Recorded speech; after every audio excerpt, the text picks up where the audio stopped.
શરૂઆત કરીશું ભાજપ પ્રદેશ પ્રમુખને લઈ અને આ સૌથી મોટા સમાચાર જેમાં જગદીશ વિશ્વકર્મા પ્રમુખ પદ માટે ફોર્મ ભરશે 12 અને 39 કલાકે વિજય મુહૂર્તમાં તેઓ ફોર્મ ભરશે। જગદીશ વિશ્વકર્મા હાલ રાજ્ય સહકાર મંત્રી છે। વિશ્વકર્મા અમદાવાદ શહેર પ્રમુખ પણ રહી ચૂક્યા છે। જગદીશ વિશ્વકર્મા પાસે સહકાર મીઠા ઉદ્યોગનો સ્વતંત્ર હવાલો પણ છે। જગદીશ વિશ્વકર્મા પાસે પ્રોટોકોલ મંત્રીનો સ્વતંત્ર હવાલો પણ છે। एमएसएमई कुटीर उद्योग સાથે જ ખાદી અને ગ્રામ્ય ઉદ્યોગના તેઓ મંત્રી પણ છે। નાગરિક ઉડ્ડયન રાજ્ય કક્ષાના મંત્રી પણ તેઓ છે।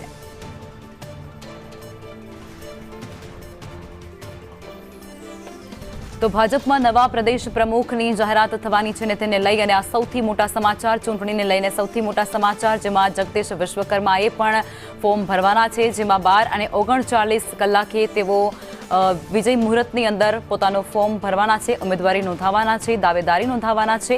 તેઓ અત્યારે નાગરિક ઉડ્ડયન રાજ્યકક્ષાના મંત્રી પણ તેમ છે અને તેમની પાસે અનેક હવાલાઓ પણ અત્યારે સ્વતંત્ર રૂપે તેમની પાસે છે જેમાં ભાજપ પ્રદેશ પ્રમુખને લઈ અને આ સૌથી મોટા સમાચાર કહી શકાય છે જેમાં જગદીશ વિશ્વકર્મા પ્રમુખ પદ માટે દાવેદારી નોંધાવવાના છે અને ઉમેદવારી ફોર્મ ભરવાના છે। સંવાદદાતા કશ્યપ લાઈવમાં જોડાઈ ચૂક્યા છે। કશ્યપ, જે પ્રમાણે વિગતો મળી રહી છે આ સૌથી મોટા સમાચાર કહી શકાય છે। જગદીશ વિશ્વકર્મા જે પોતાની ઉમેદવારી નોંધાવવાના છે 12 અને 39 કલાકે।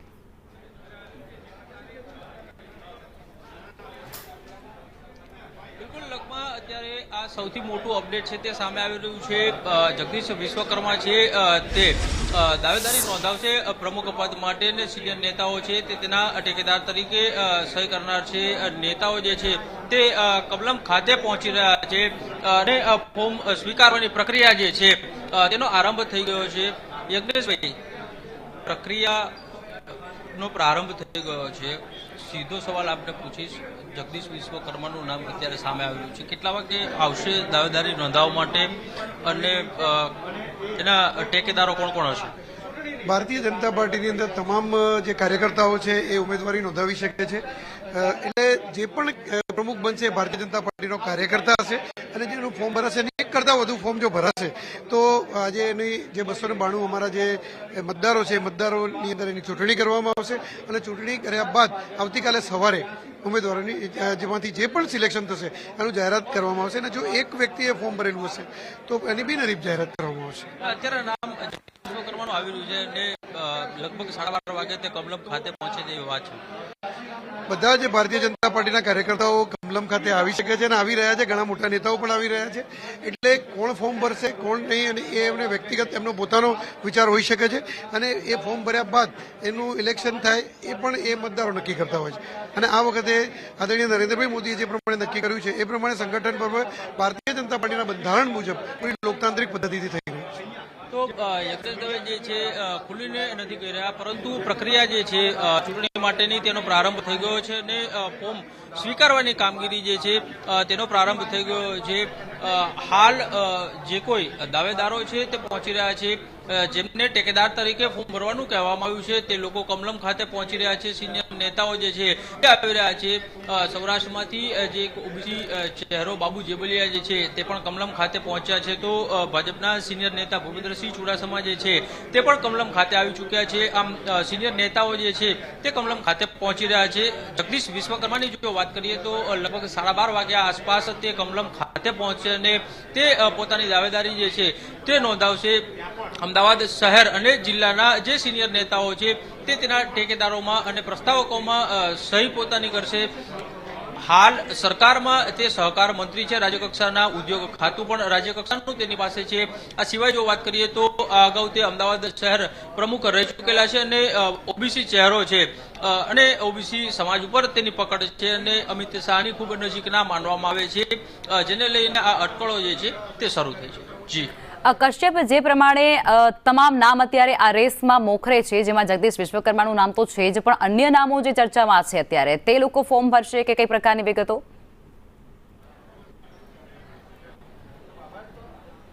બિલકુલ એકથી વધારે ફોર્મ જે છે તે લેવામાં આવશે, પરંતુ ટેકેદારો પણ આજે ફોર્મ ભરશે, સાથે જે પ્રસ્તાવકો જે છે તે સહી કરશે. 1 થી વધારે ફોર્મ ભરાય તેવી શક્યતાઓ હાલ જોવામાં આવી રહી છે અને સાંજે 5 થી 5:30 દરમિયાન જે ફોર્મ પરત લેવાનો સમય છે ને ત્યારે અન્ય નેતાઓ જે છે તે પોતાના ફોર્મ પરત લે તેવી શક્યતાઓ જે છે તે અત્યારે જોવામાં આવી રહી છે. લગભગ 30 થી 40 જેટલા સિનિયર નેતાઓ છે તે તબક્કાવાર કમલમ ખાતે પહોંચશે અને તે આ સમગ્ર પ્રક્રિયા જે છે તેમાં હિસ્સો લેશે. જી કશ્યપ, કઈ પ્રકારની આ જે વિગતો તમને મળી રહી છે તેમાં પ્રાધાન્ય કઈ બાબતને આપવામાં આવી શકે?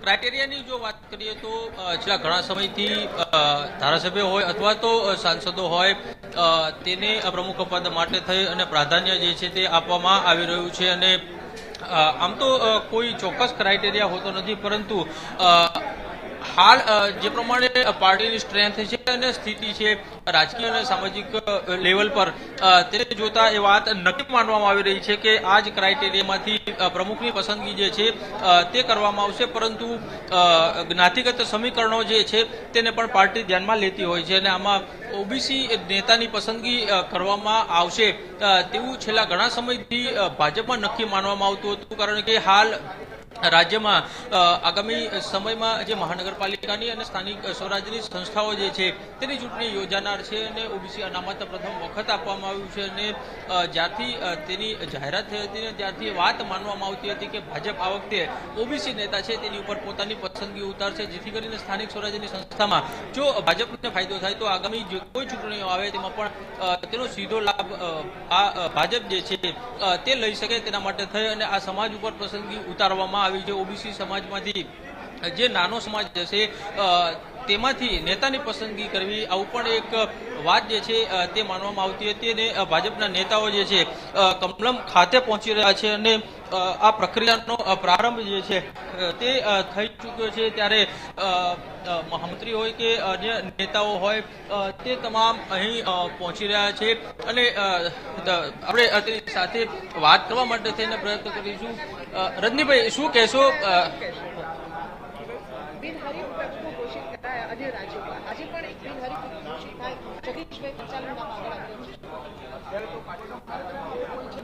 તો જે પ્રમાણે નેતાઓ જે છે તેની પાસેથી વિગતો જાણવા મળી રહી છે તે મુજબ અલગ અલગ સમાજના જે નેતાઓ છે તેની પાસેથી પણ આ ફોર્મ ભરાવાની પ્રક્રિયા થઈ શકે છે. રજનીભાઈ, શું કહેશો? બિનહરીફ ઉમેદવાર જાહેર થશે કે અન્ય કોઈ નેતાઓ પણ ફોર્મ ભરશે? જો કાલે પાર્ટીનો કાર્યક્રમ જાહેર થયો છે, આજે ફોર્મ ભરવાની પ્રક્રિયાથી લઈ અને ફોર્મ પરત ખેંચવા સુધીની પ્રક્રિયા સુધી આપણે રાહ જોવી પડશે અને એ પછી સત્તાવાર જે જાહેરાત થશે પાર્ટી કરશે. ઓબીસી પ્રાયોરિટી ખરી? એવું કંઈ હોતું નથી.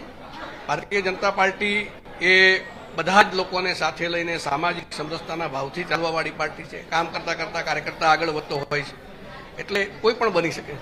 એક અંતિમ સવાલ આપણે પૂછીએ. જગદીશભાઈનું નામ અત્યારે સામે આવી રહ્યું છે અને 12:30 વાગે તે ફોર્મ ભરશે, દાવેદારી પોતાની નોંધાવશે. શું કહેશો તેને? એ જગદીશભાઈ આવે ત્યારે જ ખબર પડશે. અત્યારે તો કોઈ પણ ફોર્મ ભરી શકે. તો મહામંત્રી રતિ પટેલ જે છે તે કહી રહ્યા છે કે લગભગ 12:30 વાગ્યા આસપાસ જ્યારે જગદીશ પંચાલ આવે ત્યારે આ બાબત જે છે તે પોતે જ ક્લિયર કરી શકે છે. પરંતુ અત્યારે ફોર્મ સ્વીકારવાની પ્રક્રિયા જે છે તેનો પ્રારંભ જે છે તે થઈ ચૂક્યો છે અને નેતાઓ હવે કમલમ ખાતે પહોંચી રહ્યા છે અને જે નેતાઓને સૂચના આપવામાં આવી છે તે તમામ નેતાઓ જે છે તે પ્રસ્તાવક તરીકે પોતાની સહી કરશે અને ટેકેદાર તરીકે પણ તે લોકો જવાબદારી નિભાવશે. જી કશ્યપ, આપ જોડાયા તે બદલ આપનો આભાર.